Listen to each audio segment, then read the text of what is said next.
with Robert. Robert and I were like brothers, and in this sense, all of the guys who lived in the neighborhood on Easy and St. Francis Street. The families knew each other very, very well. So I have a couple of little things I want to share with you about Robert. His military service has already been acknowledged, so I don't need to dwell on that. But I'd like to dwell on another aspect of Robert's life that is most frequently overlooked, and the contributions that he made to make our community a better place. So, in a sense, Robert was the leader, the vice president of the NAACP Youth Council in Brooksville in 1969. So in the 60s, there were student protests all over the place due to desegregation of the school. Robert was a trumpet player in the band. So at Hernando High School, there was a lot of issues there with discipline. High discipline was implemented and administrated, and the black students thought they were getting the short end of the stick on more than one occasion. So when they asked them to play the song Dixie, Dixie lament Southern culture. It's a Confederate anthem.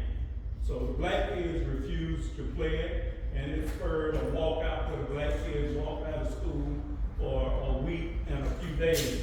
So Robert was the leader of this whole walkout movement, and Robert took care of us. Nobody got injured, nobody got hurt. The closest to anybody getting injured or hurt was Robert himself. By Robert's own admission, while he was patrolling the bus stop there on Martin Luther King, it was Summit Road then, law enforcement took Robert into custody. He did not show proof of a driver license, so they took him in custody. And in the process of taking him to the jail, they took him out to a wooded area and scared him almost to death. They didn't harm him, they didn't hit him or beat on him, but just the mere nature of the history of the kind of relationship between the black community and law enforcement throughout the state of Florida, not to mention Hernando County. But his mother, Miss B, she brought him his driver's license. There was a bunch of people at the jail waiting on him, and they released him. And he was so relieved. So he's not credited for that. So I always honor Robert and others who were domestic warriors who fought for our freedom and liberation domestically, not so much against Vietnamese or Afghanistan people. So just in closing, there's some more to the story, but a lot of individuals say nothing came out of that movement. That nothing could be further from the truth. Ms. Blanche Cambridge ran for school board.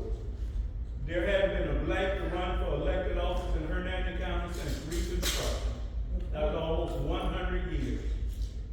A black principal was named within 48 hours of the boycott. When they desegregated the school, blacks got no leadership, didn't get head coaching, didn't get a band position, didn't get a principal position, but it's because of Robert's leadership and the training that he received with Marvin Davies, them, and the NAACP, that he was able to successfully navigate a peaceful, on a calm protest that made things better. And even when the guys came home from Vietnam, and they had fought a bit in the service, jobs started opening up at the bank. They started opening up at the phone company. Jobs started opening up at the utility company. So I just wanted to just share that about Robert, and I'll be writing a little bit more about it. So, you know, this is part of the process of life. I'm sad about it as well too, but I draw strength from Robert's life. You know what I'm saying? I know the brother.